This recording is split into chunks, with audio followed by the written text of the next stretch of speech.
भगवान नारायण ने पृथ्वी के लिए भी कह दिया, हे पृथ्वी तुम घबराओ नहीं, मैं तुम्हारे लिए मनुष्य शरीर धारण करूंगा और राजा दशरथ के वहां अपने अंशों सहित अवतार लूंगा। मेरे भाई, जिस समय इतनी आकाशवाणी को सुना देवता प्रसन्न हो गए, पर भगवान शंकर से कहने लगे, एक बात बताओ भोले बाबा, आप तो कहते थे कि भगवान हर जगह पर विराजमान है, लेकिन जब हमने उनको आवाज लगाई, उनको पुकारा, लेकिन वो आए क्यों नहीं, आकाशवाणी ही क्यों हुई? तो भोले बाबा ने कहा, हमने तुमसे क्या कहा था याद है? बोले याद है। बोले क्या कहा था? बोले आपने कहा था परमात्मा प्रेम से प्रकट होगा, प्रेम से पुकारो। हमने भगवान को पुकारा। तो भोले बाबा ने कहा, अगर तुमने भगवान को पुकारा तो, लेकिन तुम्हारी वाणी में प्रेम नहीं था भैया। बोले तुम्हारी वाणी में प्रेम नहीं था। देवताओं ने जिस समय भगवान को पुकारा तो उनके हृदय में प्रेम नहीं था, बल्कि रावण का डर भरा हुआ था भैया। रावण का डर भरा हुआ था, और जब हृदय में डर भरा हो तो वाणी में प्रेम निकलेगा भैया? नहीं निकलेगा ना। तो भोले बाबा ने कहा, हमारी गलती का है, दे दो गलती अपनी दो। अरे प्रेम तुम्हारे अंदर नहीं, मैं क्या करूं, हमने तो रास्ता बढ़िया बताया। ए भैया जरा विचार करें, इधर जिस समय महाराज ब्रह्मा जी ने रावण को ये वरदान दिया, कौन सा? जब रावण ने कहा कि राजा दशरथ के और कौशल्या से कोई संतान न हो, रावण को वरदान मिल गया, रावण तो लंका चला गया, अत्याचार करने लगा। इधर ये बात नारद बाबा को पता चली, ध्यान दीजिएगा, नारद बाबा को पता चली। नारद बाबा एक संत हैं, और संत कभी अपने लिए कुछ नहीं करता, संत जो करता है वो हमारे आपके कल्याण के लिए करता है। संत अपने लिए कभी कुछ नहीं करता। यदि संत तपस्या करता है वो भी हमारे आपके कल्याण के लिए, संत पूजा पाठ यज्ञ करता है वो भी हमारे आपके कल्याण के लिए, संत अपने लिए कभी कुछ नहीं करता। आज नारद बाबा को पता चला। जब नारद बाबा को पता चला तो नारद बाबा ने सोचा, पता नहीं ये बात महाराज दशरथ को मालूम भी है या नहीं मालूम है, चलो चल करके हम पूछ लेते हैं, अगर ना मालूम हो तो चल करके बता देते हैं, तो इसका कोई उपाय सोचे। और अन्यथा वो तो बैठे ही रहेंगे, वो ब्रह्मा जी से रावण तो वरदान पा गया है, और अगर ऐसा नहीं हुआ, उनके संतान नहीं हुए, तो आगे फिर क्या स्थिति होगी। इसलिए नारद बाबा चल पड़े। अपनी बात को ध्यान रखना, हमने क्या बताया था, महाराज दशरथ को गलानी कब हुई, ध्यान देना, वो समय कौन सा था, याद रखना मेरे भाई, वो समय कौन सा था। आज नारद बाबा चल पड़े महाराज दशरथ के पास। जिस समय अयोध्या में प्रवेश किया, महलों के अंदर प्रवेश किया, महाराज दशरथ राज सिंहासन पर विराजमान। आज राजा दशरथ की आयु कितनी है भैया? 60,000 बरस के राजा। जब 40,000 वर्ष की आयु थी तब महाराज दशरथ सुमित्रा से कन्या हुई, और तब से आज 60,000 वर्ष के महाराज दशरथ हो गए, लेकिन अभी तक महाराज दशरथ को इस बात की गलानी नहीं कि हमारे पुत्र नहीं है। तो गलानी हुई तो कब हुई, यही तो देखना है भैया, ध्यान दें। 60,000 बरस के राजा, 60,000 बरस के राजा, त्रेता चतुरथ चरण विराजा, त्रेता चतुरथ चरण विराजा, त्रेता चतुरथ चरण विराजा, त्रेता चतुरथ चरण विराजा, त्रेता चतुरथ चरण विराजा। आज महाराज दशरथ की आयु 60,000 वर्ष की हो गई, लेकिन अभी तक महाराज दशरथ को इस बात की गलानी नहीं है कि हमारे पुत्र नहीं है। ए भैया, महाराज दशरथ निर्वंशी नहीं थे, ध्यान दीजिएगा, महाराज दशरथ निर्वंशी नहीं थे। महाराज दशरथ के कन्या थी इसलिए निर्वंशी नहीं थे, महाराज दशरथ के पुत्र नहीं था, इसीलिए तो लिखा है, भाई गलानी मोरे सुत नाही, सुत माने बेटा और सुता माने कन्या। इसलिए महाराज दशरथ निर्वंशी नहीं है, निर्वंशी नहीं है, बल्कि संतान तो है, कौन? कन्या है, पर पुत्र नहीं, इसलिए तो लिखा भाई गलानी मोरे सुत नाही। आज महाराज दशरथ की आयु 60,000 वर्ष की नारद बाबा ने देखा। नारद बाबा को राजा दशरथ ने देखा, बिठाया, एक संत का बड़ा सम्मान किया, आदर किया, बड़े भाव से उचित आसन दिया, बैठ गए नारद बाबा। अब महाराज दशरथ की तरफ देखने लगे। राजा दशरथ ने कहा, कहो महाराज कैसे आना हुआ, सब ठीक तो है? नारद बाबा ने कहा, अरे ठीक ही होता तो हम तुम्हारे पास क्यों आते। बोले बात क्या है महाराज, किसी ने आपको सताया? नारद बाबा ने कहा, हमें कौन सताएगा, हमें कौन सताएगा, लेकिन हम तो तुम्हें देख करके दुखी हो रहे हैं, क्या तुम्हें किसी बात की सूचना नहीं मिली? राजा दशरथ ने कहा, महाराज हमें तो कोई सूचना नहीं मिली, कोई बात तो हो गई। नारद बाबा ने कहा, वाह राजन, तुम यहाँ निश्चिंत बैठे हो और रावण वहां ब्रह्मा जी से, पिताजी से वरदान ले गया। ब्रह्मा जी नारद बाबा के पिता हैं, ध्यान देंगे। तो बोले नारद बाबा की वहां रावण ब्रह्मा जी से वरदान ले गया है। महाराज दशरथ ने कहा, अरे कोई तपस्या करेगा महाराज तो वरदान तो पाएगा ही, तो हमें इसमें जलन नहीं होनी चाहिए। आप तो संत हो, वो आपकी इतनी बड़ी ईर्ष्या नहीं होनी चाहिए, ये संत के लक्षण नहीं है। नारद बाबा ने कहा, वाह नेकी करने आए हैं, ये हमारे ऊपर उल्टे दोष लाद रहे हैं। नारद बाबा ने कहा, हमें ईर्ष्या नहीं है। बोले फिर? बोले हमें ईर्ष्या है तो इस बात से कि वो वरदान कैसा ले गया, अगर तुम सुनोगे तो तुम्हें भी ईर्ष्या हो जाएगी, तुम्हें भी दुख हो जाएगा। मुझे दुख है, ईर्ष्या नहीं बल्कि दुख है। किस बात का? नारद बाबा ने कहा, सुनो राजन, रावण ब्रह्मा जी से ये वरदान ले गया है कि आपके अंश से अब एक भी संतान ना हो। और जिस समय इतनी बात कही तो गोस्वामी तुलसी बाबा ने संकेत कर दिया, क्या? नारद ने दशरथ से आई, नारद ने दशरथ से आई, नारद ने दशरथ से आई, रावण बर की कथा सुनाई, रावण बर की कथा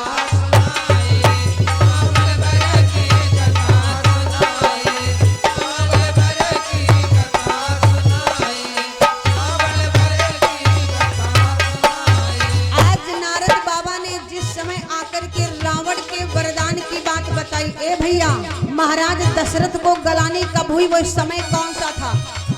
वो समय कौन सा था? वो समय यही था जब नारद बाबा ने आकर के महाराज दशरथ को रावण के वरदान की बात बताई, तो महाराज दशरथ को गलानी हो गई। और तुलसी बाबा ने लिख दिया, क्या? एक बार भूपति मन माही, एक बार भूपति मन माही। वो समय कौन सा था? वो समय यही था। इसलिए एक बार भूपति मन माही, भई गलानी मोरे सुत नाही। एक बार भूपति मन माही, भई गलानी मोरे सुत नाही। एक बार भूपति मन माही, भई गलानी मोरे सुत नाही। वो समय कौन सा था भैया? वो समय यही था जब नारद बाबा ने आकर के रावण के वरदान की बात महाराज दशरथ को बताई, तो महाराज दशरथ को गलानी हुई। और तुलसी बाबा ने लिख दिया, एक बार भूपति मन माही, भई गलानी मोरे सुत। अब तो महाराज दशरथ को गलानी हो गई कि हमारे पुत्र नहीं है। और इतना बता करके नारद बाबा वहां से चले गए। ये समय वही था जब नारद बाबा ने आकर के वरदान की बात, रावण के वरदान की बात महाराज दशरथ को बताई। इधर महाराज नारद बाबा तो वहां से चले गए। अब राजा दशरथ चिंतित हो गए, गलानी हो गई, दुखी हो गए, बैठे हैं राज सिंहासन पर। तब तक क्या हुआ?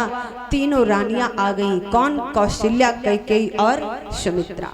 जिस समय तीनों रानियां आई, महाराज दशरथ को देखा तो अपने स्वामी को जब देखा तो विचार करने लगी, आज हमारे स्वामी को कोई दुख हुआ है, कुछ दुख हुआ, क्योंकि ऐसा चेहरा तो कभी नहीं बना करके बैठते थे जैसा चेहरा आज बैठे हैं बनाए हुए।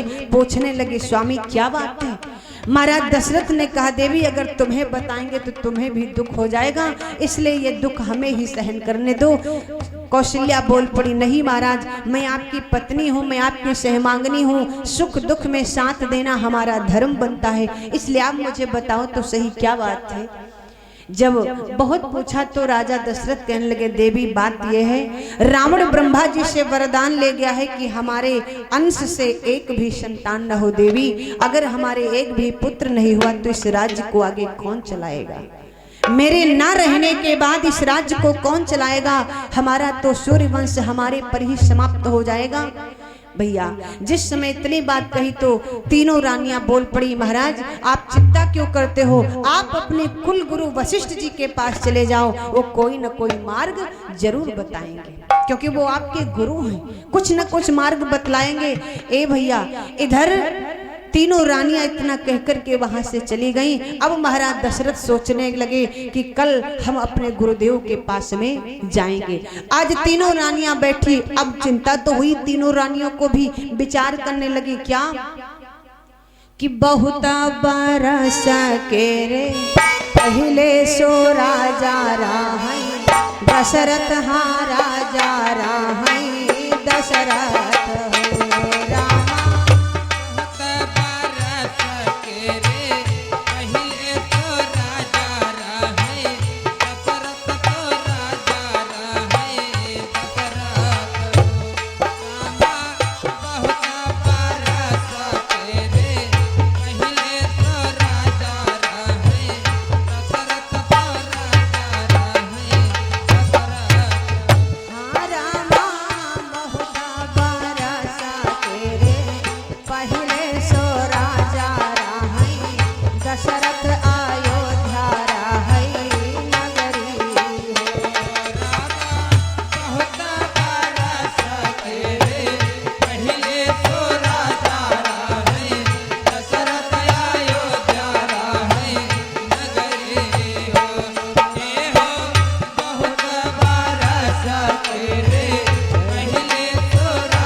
कि हमारे एक भी पुत्र नहीं है और रावण ऐसा वरदान ले गया, तो तीनों रानियां भी दुखी हैं।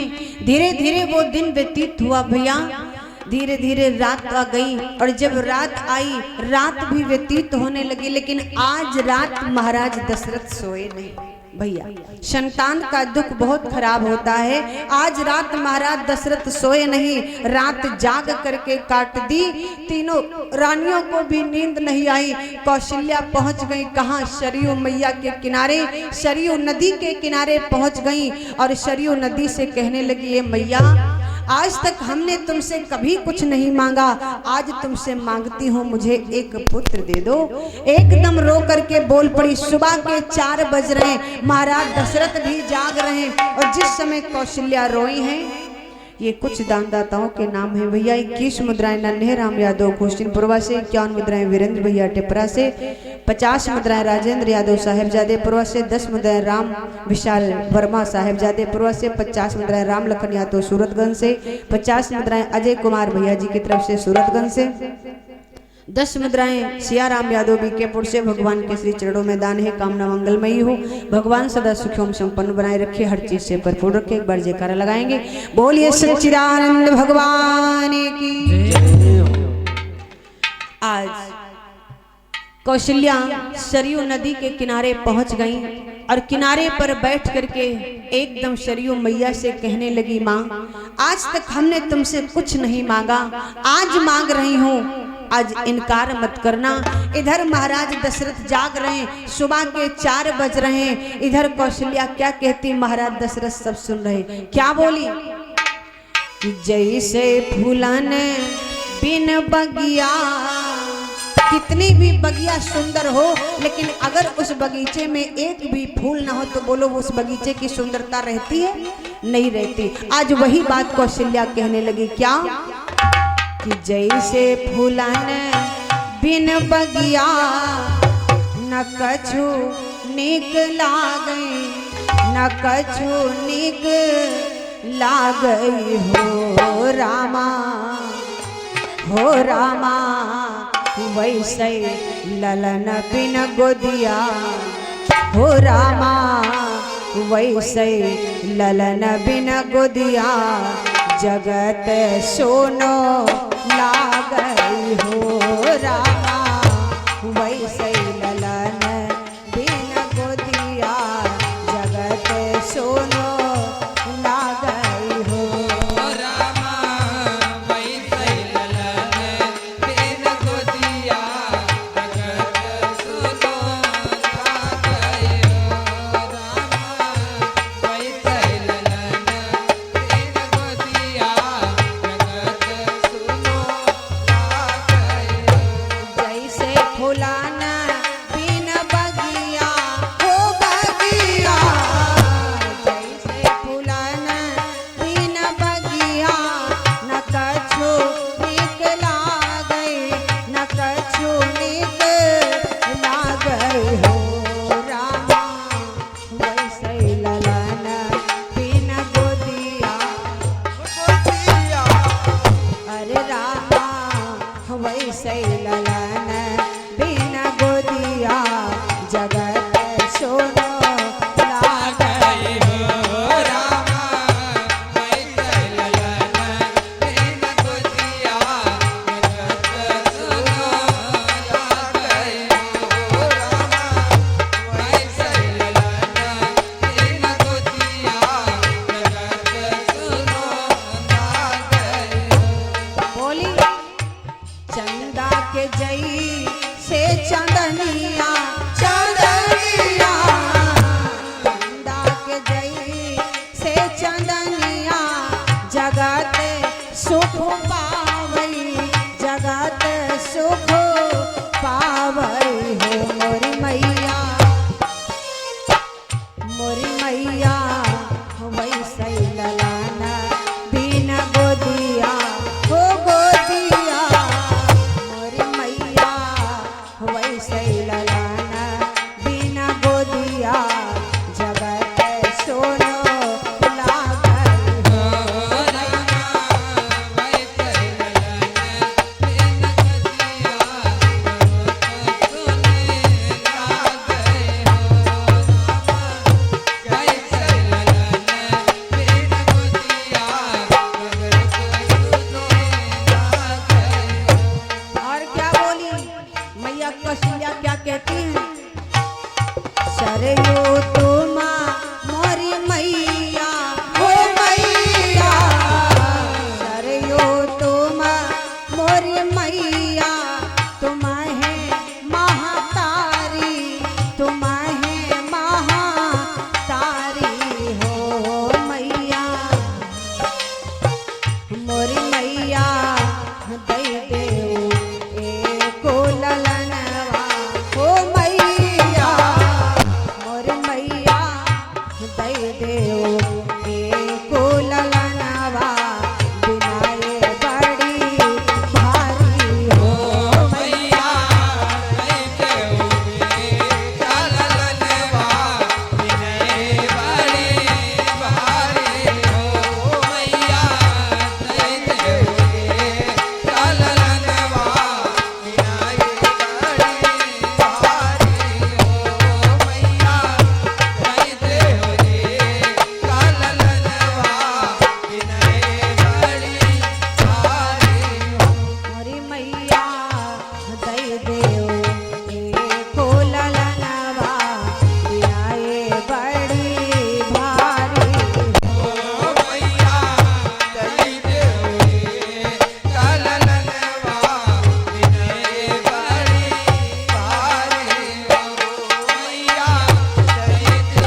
इधर कौशल्या सरयू मैया से यह निवेदन कर रही और इधर महाराज दशरथ ये सब सुन रहे हैं। इधर महाराज दशरथ सब सुन रहे हैं। हुआ क्या, महाराज दशरथ जैसे ही सवेरा हुआ विचार कर रहे हैं कि आज मुझे अपने गुरुदेव के पास में जाना है। तीनों देवियां आ गईं। कौशल्या, कैकेयी और सुमित्रा कहने लगी, महाराज आप क्यों नहीं जा रहे हो, आपको तो जाना चाहिए, आप जाओ। महाराज दशरथ ने कहा हाँ देवी बिल्कुल जाएंगे।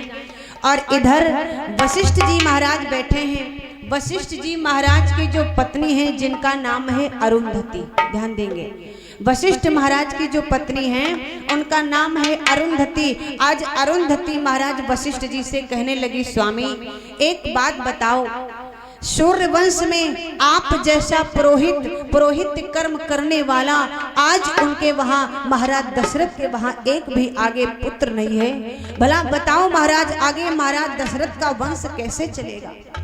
जिस समय ये बात कही अरुंधति ने तो महाराज वशिष्ठ जी ने कहा, देवी उनका वंश चलेगा और ऐसे नहीं एक से नहीं उनके घर में 4 पुत्र होंगे। राम जैसा बेटा होगा जिसकी ख्याति संसार में विख्यात होगी, ऐसा महान पुरुष बेटा होगा, उनका वंश चलेगा। अरुंधति कहने लगी, महाराज कैसे चलेगा, कैसे चलेगा। अरे आज महाराज दशरथ तो चौथेपन में पहुंच गए लेकिन अभी तक उनको एक भी संतान नहीं मिली, एक भी पुत्र नहीं मिला और आप कहते हो वंश चलेगा, कैसे वंश चलेगा।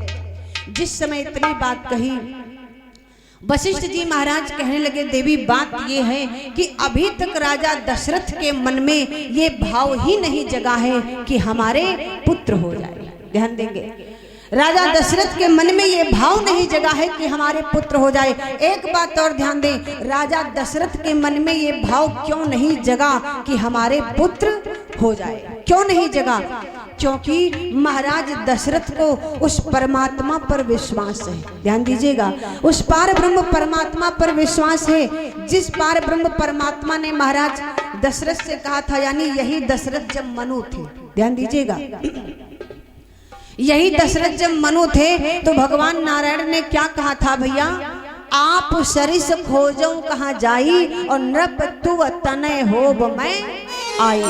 राजा दशरथ अभी तक वशिष्ठ जी के पास क्यों नहीं गए, क्योंकि राजा दशरथ को विश्वास है कि भगवान ने कहा था मैं तुम्हारा पुत्र करके बनूंगा, तो क्या परमात्मा कभी झूठ नहीं बोल सकता, भगवान कभी झूठ नहीं बोल सकता। इसलिए महाराज दशरथ के मन में पुत्र भावना अभी तक नहीं जागी है, भगवान पर विश्वास है, भगवान ने कहा था तो वो आएंगे, हमारे पुत्र बनेंगे, इसलिए पुत्र भावना नहीं जगी। ध्यान देंगे, वशिष्ठ जी ने कहा, देवी